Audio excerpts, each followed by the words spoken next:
Hello everyone. So today we do class 12 chapter 1 relation and function का introduction. So देखो, हम इस video में हम फिलहाल सिर्फ रिलेशन का इंट्रोडक्शन करेंगे, ओके? क्योंकि फिर जब हम फंक्शन वाली एक्सरसाइज पे आएंगे ना, तो फंक्शन का तब करेंगे वीडियो टू वीडियो, क्योंकि इससे आपको इजीली समझ आ जाएगा, ठीक है? तो रिलेशन देखो, रिलेशन क्या होता है? जैसे हमारी मम्मी के साथ रिलेशन, पापा के साथ रिलेशन, बुआ दादी का रिलेशन, ऐसे रिलेशन। तो ऐसे ही यहाँ पे हम सेट्स का रिलेशन पढ़ेंगे। सेट्स क्या होता है ये तो हमने पढ़ा ही था, 11th क्लास में भी पढ़ा था ये हमने। क्या होता है sets? Well defined collection of object. Well defined collection of object को हम क्या बोलते हैं? सेट्स बोलते हैं। ये हमने 11th क्लास में भी पढ़ रखा है। जैसे हम कोई सेट लेते हैं, लेट्स सी हमने सेट ए ले लिया 1 and 2, एंड हम सेट बी ले रहे हैं 3 and 4। और यदि हम इसका कार्डिगन प्रोडक्ट निकालते हैं तो हमारे पास क्या आता है? 1 and 3, 1 and 4, 2 and 3 and 2 and 4।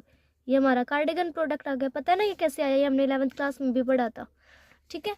अब देखो, अब हम रिलेशन के बारे में पढ़ रहे हैं, तो रिलेशन क्या होता है वो देखेंगे हम यहाँ पे। तो हमारा जो रिलेशन है वो या तो सबसेट होगा या फिर इक्वल होगा किसके?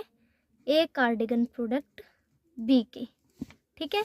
तो हम इसको ऐसे भी लिख सकते हैं, आर इज सबसेट या फिर equals to A cardigan B.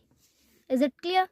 Let's कैसे होगा ये चेक कर लेते हैं हम। देखो, जैसे हमारे पास मान लो ये गिवन है, आर इज आपको एक्स एंड वाई गिवन है, y is 2x। Let's see आपको ये गिवन है, ठीक है? ये हमें रोस्टर फॉर्म में गिवन है, इतना तो पता है ना हमें। तो देखो, अब हम इसमें से हम यदि इस वाली टर्म को ले तो हमारा क्या आएगा? यहाँ से ये आएगा, क्योंकि हम यदि 2 करेंगे तो हमारा y की वैल्यू कितनी आ रही है? 4। तो हमारा यहाँ से r क्या आ रहा है? 2 and 4, ओके? अब हमने 11th में डोमेन एंड रेंज भी पढ़ा था, तो उसका भी हमारे यहाँ पे काम मिल रहा है। थोड़ी सी नज़र उस पर भी डाल लेते हैं।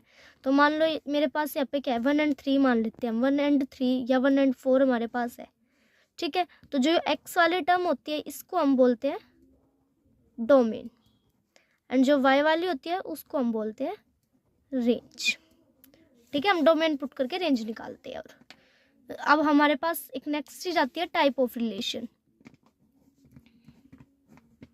टाइप्स ऑफ रिलेशन, यहाँ से क्वेश्चन पूछे जाते हैं,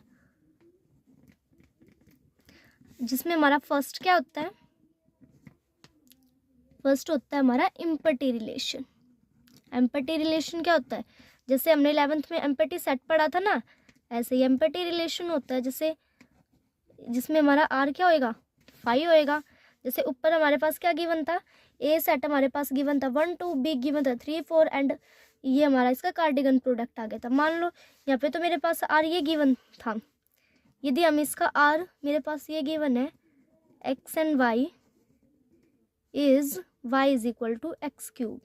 तो अब देखो, हम किसी के भी प्लेस पे एक्स 1 का क्यूब करेंगे तो मेरा 3 नहीं मिल रहा, 2 का करेंगे तो भी 3 नहीं मिल रहा, 2 का क्यूब करेंगे तो भी 4 नहीं मिल रहा। तो यहाँ पे मेरा आर क्या आ जाएगा? कुछ नहीं आएगा ये मेरा आर, या फिर मैं इसको 5 लिख सकती हूँ। तो आर क्या आ गया? 5। तो ये मेरा क्या है? एम्पैथी सेट, ठीक है? तो सेकंड टाइप होता है मेरा इस यहाँ पे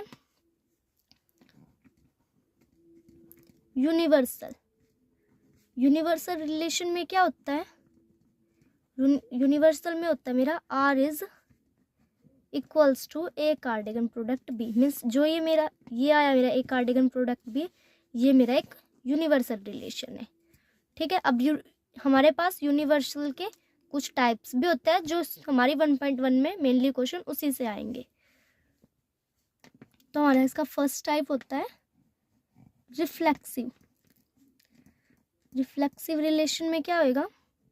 देखो, जैसे रिफ्लेक्शन का क्या मतलब होता है? जो हमारे पास इस साइड है वो इस साइड है। जैसे मिरर में देखते हैं, ये हमारे पास मिरर है, यहाँ पे कोई ऑब्जेक्ट है, तो हमारा इस साइड भी सेम ऑब्जेक्ट नजर आएगा, दोनों साइड सेम चीज है। तो मीन्स हमारे पास मान लो कोई आपके पास ए एंड ए गिवन है, 1 एंड 1 है, 2 एंड 2 है, ये सब हमारे आर में है ना, सो यहाँ पे ठीक है। ऐसा कोई गिवन है एक्स एंड वाई सेम, तो वो हम क्या बोलेंगे उसको, रिफ्लेक्सिव।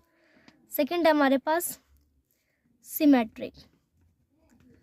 सिमेट्रिक हम किसे बोलते हैं, मान लो ए एंड बी है हमारे पास, वो हमारा आर में है, ठीक है, एंड बी और ए भी है आर से, सो हम उसको सिमेट्रिक बोल सकते हैं यदि ए एंड बी आर से है और बी और ए भी है आर से। हम इसका एक और एग्जांपल देख लेते हैं, जैसे 1 एंड 2 ये हमारा आर से बिलोंग कर रहा है और हमारा 2 एंड 1 भी आर से करेगा, तो हम इसको सिमेट्रिक बोल सकते हैं। एंड सी होता है, मतलब थर्ड पार्ट होता है हमारे पास transitive.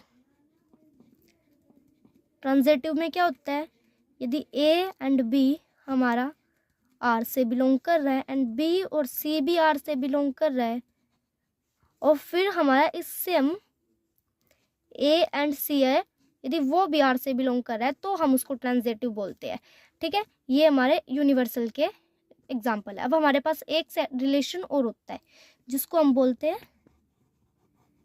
Equivalence relation. Equivalence relation क्या होता है, इक्विवेलेंस रिलेशन होता है जिसमें हमारे ये जो तीनों पार्ट है ये इसके अंदर प्रेजेंट होंगे। जब ये तीनों पार्ट एक ही सेट से हमारे वो करेंगे ना, मतलब एक सेट के अंदर आएंगे, तो हम उसको इक्विवेलेंस रिलेशन बोलते हैं, ठीक है। ये हमारा रिलेशन का वो था इंट्रोडक्शन। बाकी जब हम एक्सरसाइज करेंगे तब पढ़ेंगे, एंड होपफुली आपको क्लियर हुआ होगा। इससे हमारे बहुत सारे क्वेश्चन पूछे जाते हैं एक्सरसाइज में। And thanks for watching. If you have any doubt please do comment, please like share and subscribe the video. Thank you and bye bye.